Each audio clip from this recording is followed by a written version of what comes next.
about this, dude. So where do you want to start with Troy, and where do you want to take us off? Well, Troy was claimed to be a place on 7 hills, just like Rome, which leads me to think it was originally astrological.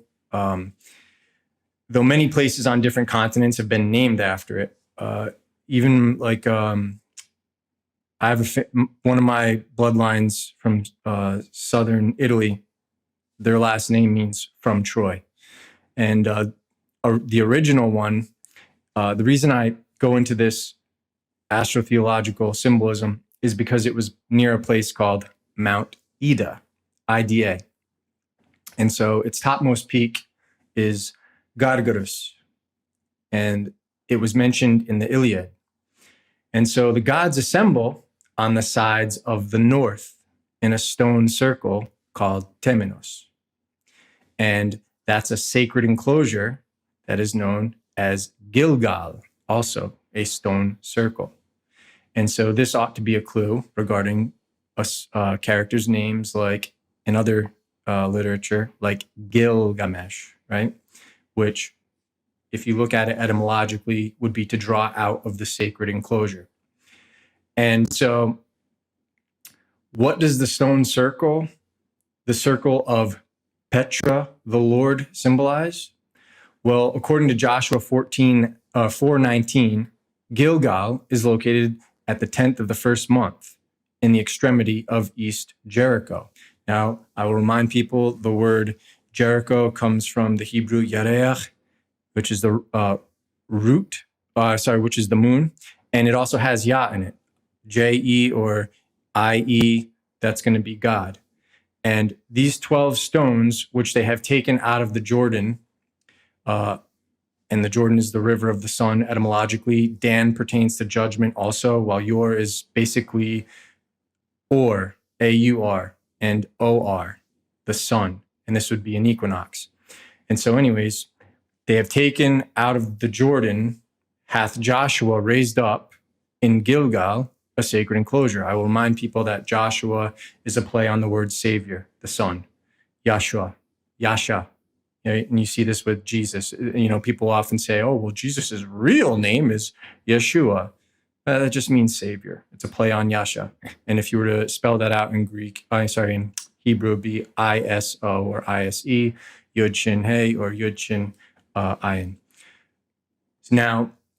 So you have 12 stones, right? So what could 12 stones encircling a sacred place correspond to?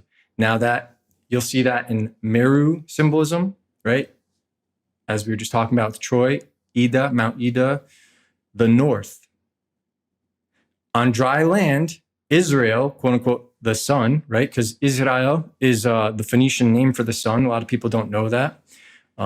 It passed over this Jordan equinox, right? Or the river of the sun, however you want to, it's going to be pertaining to two rivers. In this symbolism, you always see it with two rivers a lot of the times.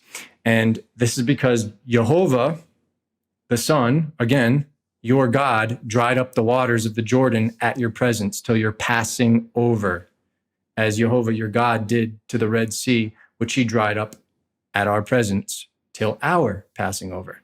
Anytime you deal with passing over, you're talking about the equinoxes, right? And the very word Hebrew, if you and I'll go into this a little bit in book 5, but if you look at the etymology of the word Hebrew, it pertains to those who have passed over.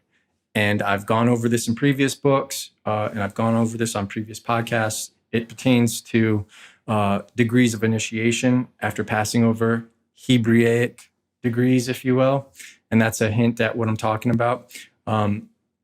So going back to Rome was built upon 7 hills to imitate Babylon. And Constantinople was also built upon 7 hills for that reason. And so it indicates that there is a system of religion underlying their motives. It doesn't matter what your opinion of that is. It doesn't matter if it's real or fake at this point. What matters is there is an observable system. So every single person that's listening to this without having a reaction can at least agree that there is a symbolic system that's used as the cult goes from place to place. Now, Troia or Troy means 3 places.